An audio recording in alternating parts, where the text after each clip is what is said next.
No. So our friends at 4.0 Schools are running their Essentials program this weekend. Which you're coaching? Where they bring very early stage entrepreneurs. So people who are at the point where they are getting comfortable even referring to themselves as an entrepreneur. Right. And they're dealing with this idea, this identity idea. Well, what does that mean? It's an idea. What am I supposed to do? I just make some stuff and then I'm a business person? It's always so powerful to see folks who come in at the beginning, and so often the orientation is like this. They are die hard about, oh, I just want to start a school. I just want to start this organization. Here's what it's going to look like. I'm just going to start this business and here's how it's going to run.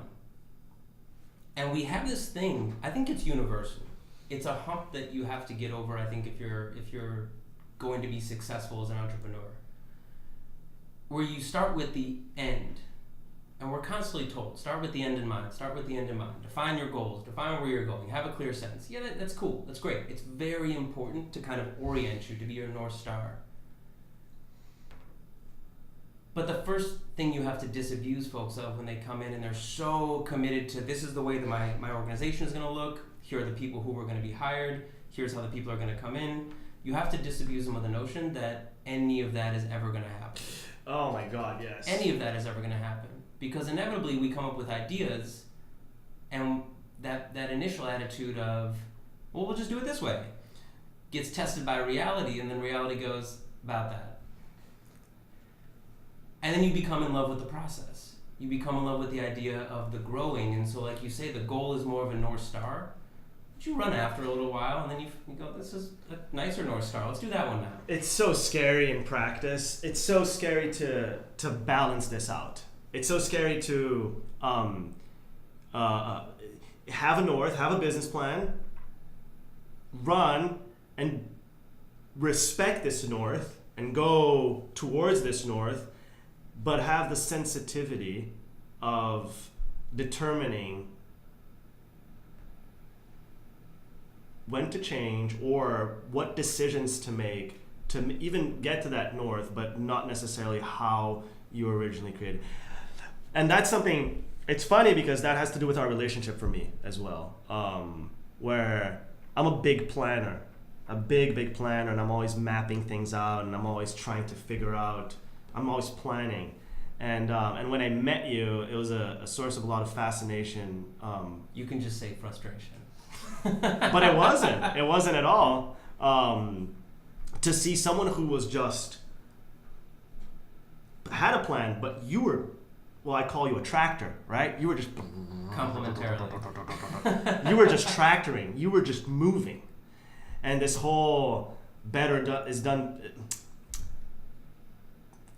is better than perfect kind of thing applies a lot to it. That you're just focused on doing, on moving forward, and we're kind of, and I'm always scared of. I'm always kind of walking on eggshells on how we're going to take our next step, because I don't want to burn bridges along the way. And a lot of scary stuff has happened to us along the way, but it also has proven to be not that scary. Yeah. There's always a way around it.